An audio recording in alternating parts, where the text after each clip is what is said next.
Hi, we are Tanner and Laura Estes, and we started coming to Elevate. I think we decided it was about 3.5 years ago, and it has been an adventure, I would say. We were a young married couple. I think we had been married for a couple years. Both of us are small business owners and entrepreneurs, and at the time we were both working out of the house. We were happy, but the joy in our life was robbed very easily, I would say.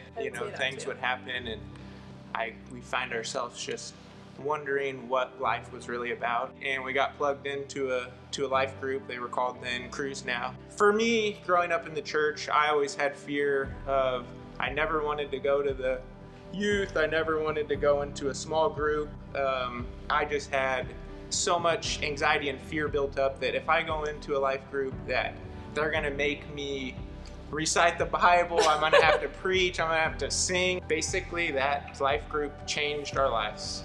The biggest thing is it changed the future of our lives and where the path that we have been on the last 3 years. I think if we wouldn't have been a part of that crew and been open to what God was teaching us in that life would look very differently right now. We've learned about having a generous heart and what giving really is and how it is a heart issue. God doesn't necessarily need our money. He doesn't need our money, but when we give the first to God with our resources and our time and our finances and our gifts and our talents, we're kind of saying, God, like, this may not make sense from the world standards, and I don't know how I'm gonna make ends meet. I don't know how I'm gonna have enough hours in the day, but I'm choosing you first, and I know that you are going to kind of make everything come together. I would say a year after the small group, it was when we had our first challenge, I would say, and we were moving into a new office building with Elevate, and we felt like God was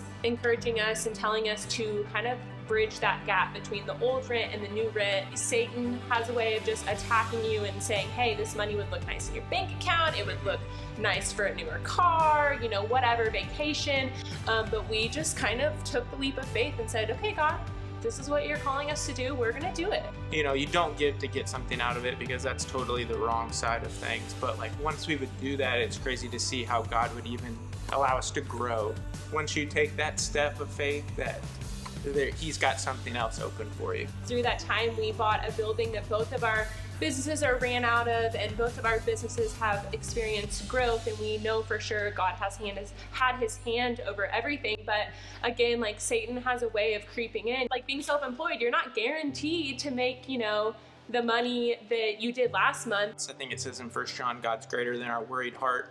And it was unbelievable to see how once you release that to him, you could think months weren't going to work out, but by God's supernatural power and his grace, that machines sold, clothes sold, and our businesses were still able to grow. So now fast forward to this past September, conversations started to start at Elevate about a new building, and which is super exciting. And Tanner and I both decided to pray separately about what that would look like. As we were praying about giving to the building, obviously fear and anxiety stepped in.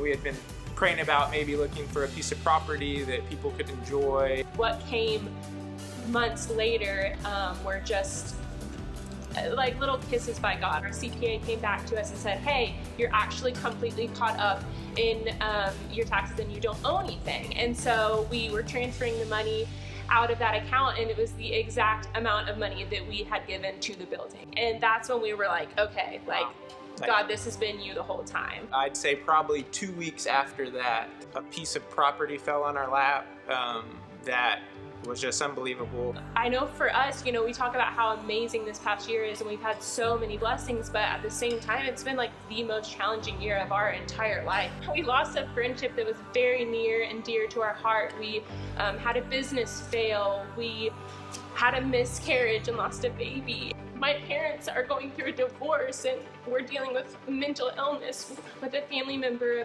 That's where happiness and joy and learning what the difference is has made a huge difference, because the world would tell us that this was a really crummy year and we shouldn't be happy. And if we were keeping our happiness in the things of the world and not experience real joy, it would have been a totally different story.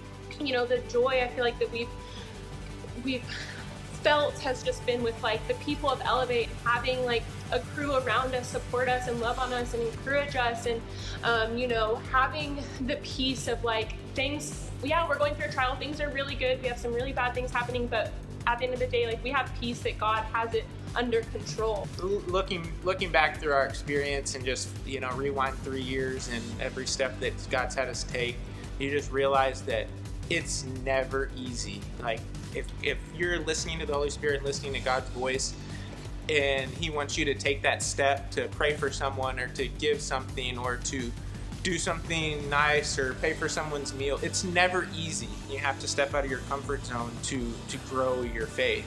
I think if I could go back and tell my 20-year-old self some advice, I would say, I feel like the perfect illustration is like release your hand and be open and be more generous in giving in any area of your life. I would just say trust God. Like, I don't need to worry about what tomorrow holds because God's already seen tomorrow, and just trust that He's going to take care of you no matter what happens.